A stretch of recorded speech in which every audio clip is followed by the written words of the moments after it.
committee to make some decisions whether or not we could move forward with an external independent review as opposed to legal review. So Savannah, Tanya, and myself, we met. We continued to brainstorm areas, specialties, or people that might be appropriate and beneficial, and realistically, would they help us to review that incident on December 3rd.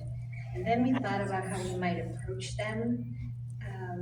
And what we decided to do was draft a pretty succinct letter. It was straightforward, asking them if they would consider helping us. I'll just read the last sentence. It says, "This examination is being undertaken in good faith as a quality improvement process. Thank you in advance for considering whether you may be willing to contribute your expertise to this consultative effort." And then we, considering that the letter would probably come from Beth, we did forward that letter to Beth to see if she would, if this would be something she'd be willing to look at, perhaps even send out. So we felt, in summary, that we had a good group of people who might help us with this. And we feel pretty confident, and we're ready at the later when it's time. I feel pretty confident to make a recommendation to move forward with this external review, which would start pretty immediately with sending these letters out to individuals that we think would help us. Okay, thank you. Next, we'll move on to administrative reports. Two roses and a thorn. We'll go right down the line, starting with Mr. Logan.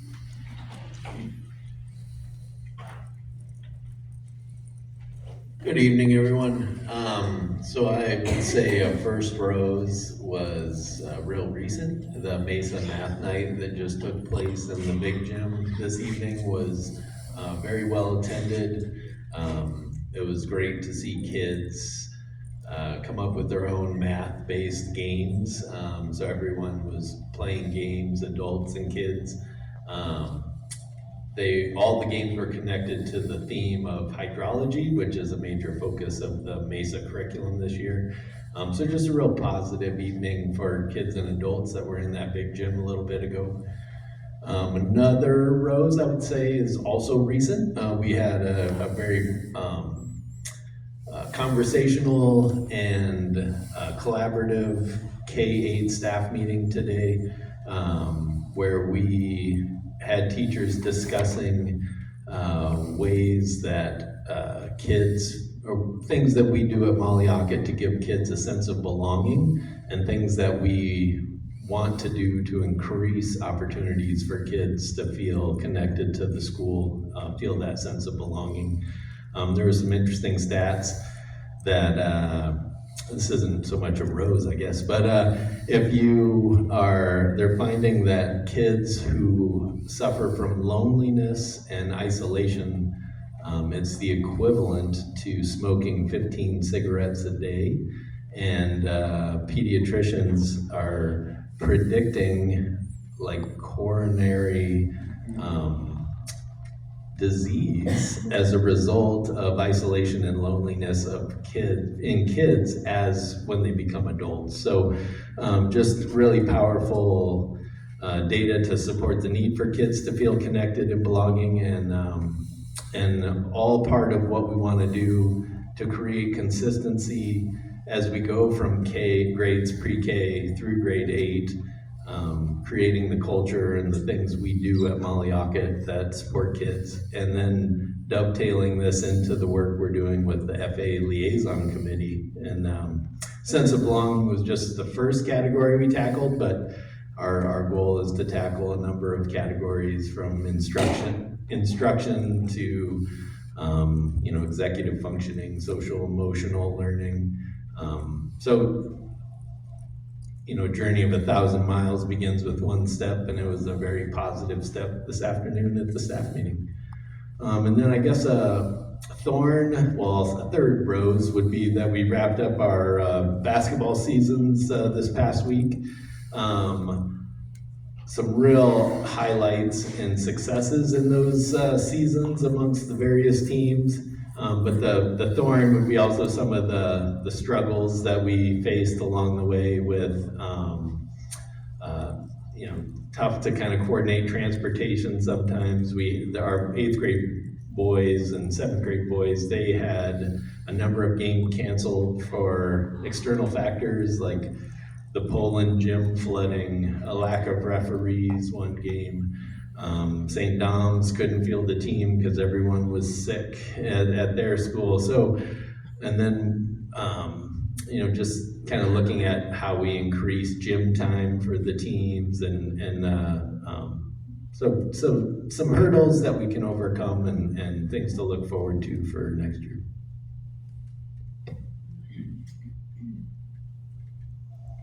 Good evening. At New Suncook, our first rose was that we were awarded some grant money. Then we're going to be able to provide more opportunities for our students to access the Great Outdoor Company and spend more time in our play-based wooded wonderland right now out in the snow. Not only are we going to be able to provide more experiences, but it's also going to provide us with a huge increase in outdoor gear so that our students are more comfortable. We might be able to outfit every student with their own kind of set of gear that they would wear when they're out there. We're really excited about that. This past Monday was our 100th day of school this year, and the entire school was in a whole day of celebration. It was really fun. Not only just decorations and lots of little photo opportunities around the building, but our students got with their reading buddies, and they went through different learning stations, and all with a kind of 100 theme. So everything from making necklaces out of 100 beads to looking for 100 book characters that they would recognize, and all sorts of really fun activities that they got to do in a multi-age setting. So that was really fun, and lots of joy was seen around the building. I hate to sound like a broken record. I really couldn't come up with much in the way of thorns. We continue to need subs, and we would really love to see some more people put their hat in the ring, just kind of try it out and see if it might be a nice fit for them. Good evening, everyone. At Mollyonka K-5, and checking in with staff today. We had some folks that wanted to make sure some roses were shared. Like Carolyn says, there's lots of similarities happening between our schools. So there's lots to report on. It's hard to pick, just one or two or three roses. But we've had a 4th grade class took a very exciting science adventure to Hoyt Preserve and Madison Boulder Preserve in Madison, New Hampshire.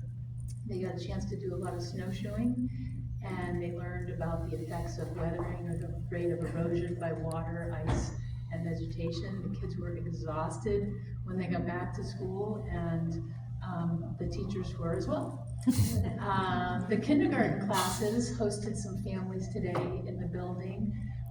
They were presenting their kind of culminating projects on owls and wolves, so that was a lot of fun. And our 2nd grade team also hosted a pizza dinner and a math night for their students and their families, and the families came out on a very cold evening, and they engaged in a lot of different math centers, and they were able to leave with a lot of different math activities to take home.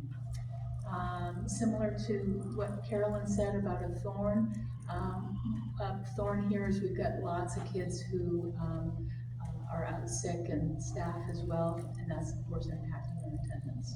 So thank you. Good evening. So we've been partnering with Winter Kids, and we're finishing it up tomorrow with our community groups. We're going outside in the afternoon doing a variety of activities like human dog sledding, shovel relay, ice cube relay, constructing an igloo, and lots of different activities.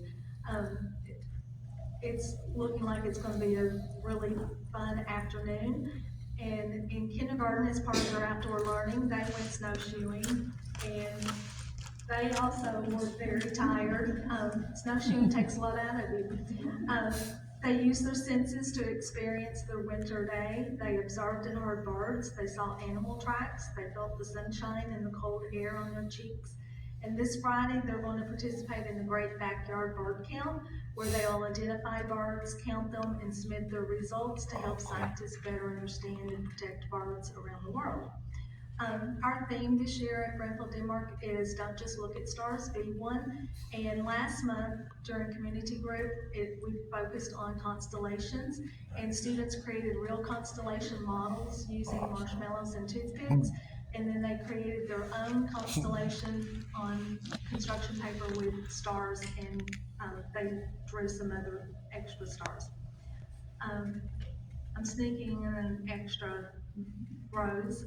Our school was recently recognized as one of the 4 schools in Maine that are beating the odds in 3rd grade reading.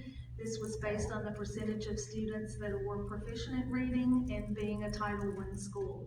I'm really proud of how hard our students and our staff works all the time. Our thorn this year is absences, attendance, staff and students.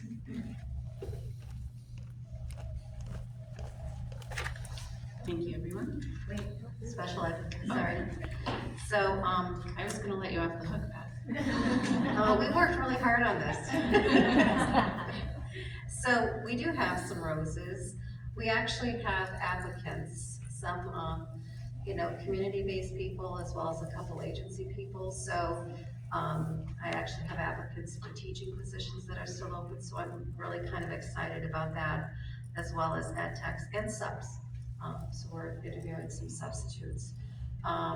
We've also had a teacher just return from a long medical leave, so it was nice to have her return to work healthy and much better shape than when she left. In terms of our thorn winter, we just want it to be over. Anyone else? Great. Thank you, everyone. And we'll move on to the superintendent's report and Rater Spotlight. We wanted to recognize the district nurses, Ashley Pomelo and Rose Meyer.